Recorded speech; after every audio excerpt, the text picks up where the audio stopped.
এখন আর ৩ বছর পরে নয়, জাস্ট কয়েকদিন পরেই চলে গেলাম আবার দেশের বাড়িতে।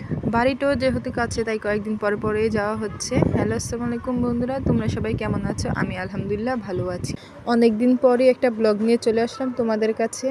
তোমরা তো জানোই, আগের ভিডিওতে দেখেছো যে আমাদের বাড়ির কাজ চলছে। বাড়ির এই কাজের জন্যই মূলত কয়েকদিন পর পর আসতে হচ্ছে আমাদের, কাজগুলো ঠিকভাবে হচ্ছে কিনা সেটা দেখার জন্য। আর বাড়িতে তো এত পরিমাণ কাজ, একদিকে কাজের এত ঝামেলা, আরেকদিকে প্রচণ্ড রোদ। এত পরিমাণ রোদ ছিল আর প্রচণ্ড গরম ছিল, তোমাদের কি আর বলবো, এত পরিমাণ গরম ছিল। আর ভালো লাগতেছে না, এত কাজের প্রেশার। এই গ্রামে আসলে ভালো করে আমি ভিডিও ছাড়তে পারি না আর আমার আইডিটা ডাউন হয়ে যায়। তার জন্যই আরও ভালো লাগে না গ্রামে, কারণ আমি আসলে তত একটা সময় দিতে পারি না ফেসবুকে, যার জন্য আমার আইডির সব কিছুই লাল হয়ে যায়।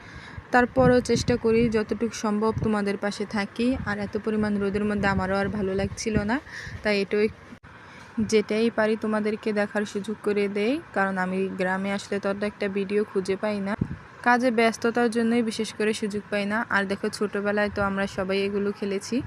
আর দুপুরবেলা একটু বসে পড়লাম, টক খেতে ভীষণ ইচ্ছে হচ্ছিল, তাই গাছ থেকে কাঁচা তেঁতুল পাড়িয়ে তারপর লবণ মরিচ দিয়ে খেতে তো জাস্ট ওয়া। কি কেমন লাগছে বলো তো? ভীষণ ইয়াম্মি। আর এখানে রান্না বান্না প্রায় হয়ে গেছে, আমিও চলে আসলাম। কি করবে, ভিডিও তো করতেই হবে, সেটা নিয়ে তো আর কিছু করা যাবে না। চলো তোমাদেরকে আবার রান্নাগুলো দেখাই। এখানে ব্রয়লার মুরগি ঝুল করে রান্না হয়েছিল, আর এটা হলো মাসকলির ডাল, যেটা আমার অনেক পছন্দ।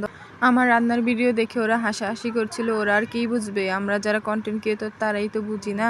এখানে গরুর মাংস রান্না করা হচ্ছে, মাংস কষানো হচ্ছে, তারপর রান্না করেছিল দেশি মুরগি, এদিকে পেঁয়াজ দিয়ে ভুনা করা হয়েছিল, আর সাথে ছিল পোলাও। কার কার পছন্দ